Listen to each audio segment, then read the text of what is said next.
It is controversial, complicated, and 7 minutes isn't going to do it justice, but I'll do my best. Let me just see, by show of hands, how many of you work for, own, or operate a business with 50 or less employees?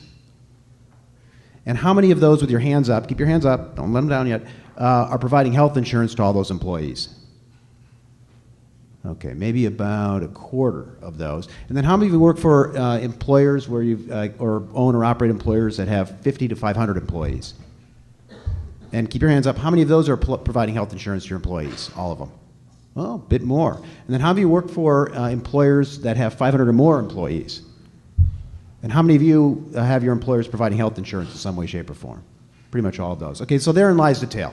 Small employers, it is very, very difficult to afford health insurance coverage for employees. And for individuals in California, it's extraordinarily difficult as well. We have 7 million Californians who at any point in time don't have health insurance, largely because it's not affordable, but also because health insurers can deny you health insurance due to pre-existing condition, including a hangnail that occurred, sometime 20 years ago in your life.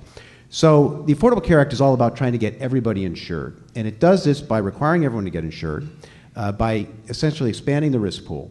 But another important feature of the Affordable Care Act is creating a new marketplace called Covered California, or the Health Benefits Exchange, where small businesses and individuals will be able to go, hopefully, to find more transparency and the better ability to shop for prices. And we have with us here Senator Bill Monning, who's been one of the leaders in legislating to implement the Affordable Care Act here in California, and I want to acknowledge him and thank him for his partnership in doing so.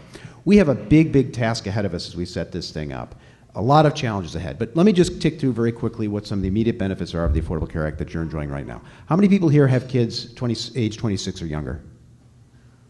Okay, so you know that under the Affordable Care Act, you can keep your kids on your health insurance till age 26. We're literally providing health insurance now to hundreds of thousands of young people in California as a result of that provision. Also under the Affordable Care Act, how many, well, I won't ask you who here is older than 65, that wouldn't be appropriate.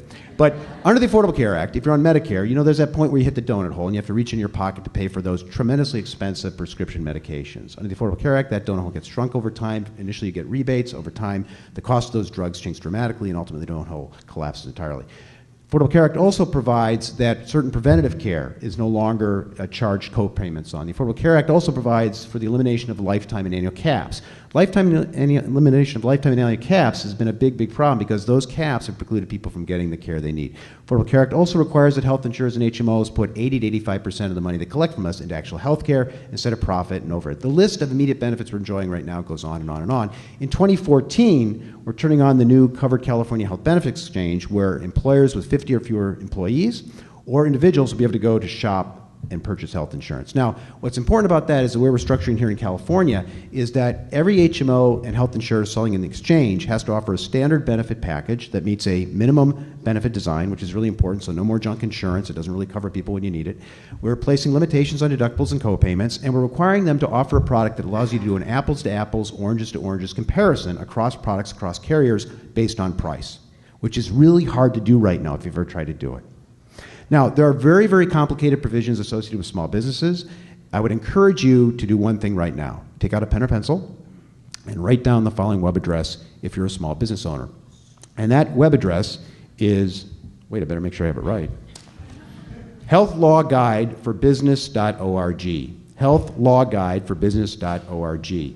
And the beauty of that particular site is it has a wealth of information about the new requirements, new obligations, new responsibilities for small businesses.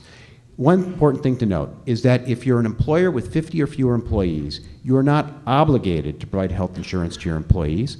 If you have 50 or more employees, you are expected to provide health insurance, or if you don't, there will be a penalty you have to pay, particularly if those individuals end up buying insurance coverage through Covered California Health Benefits Exchange, and they're receiving a subsidy there. And there's all sorts of very complicated rules about when those penalties come into place and at what level they come into place, but the key threshold is 50 or less.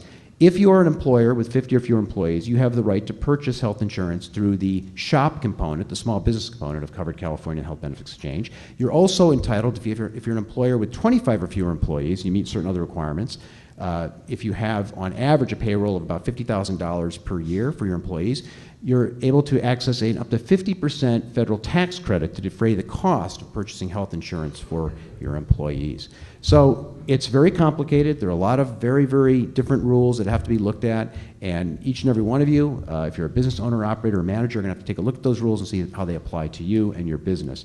Our hope is, at the end of this, we'll have more people insured. Here's a big missing piece of the Affordable Care Act, though, and something that really concerns me as your insurance commissioner, and that is the absence of any authority in the Affordable Care Act or in state law to reject excessive health insurance and HMO rate hikes. Now, we've seen double-digit year-after-year increases in health insurance and HMO rate hikes in California, about 153% increase over the last 8 years on average. In some cases, people have been whacked with 100%, 200% increases, and that includes small and medium businesses as well, and even large businesses.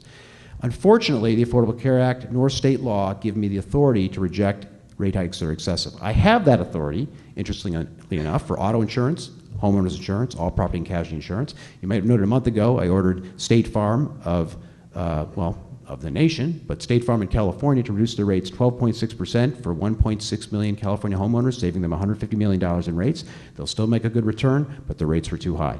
We've literally saved consumers tens of billions of dollars, and businesses as well, exercising this authority that's existed in California law under Proposition 103 since 1988 to reject excessive rate hikes. But that authority, strangely, does not extend to health insurance and HMO product. I've authored or sponsored 4 separate bills to extend that authority to HMO and health insurance product.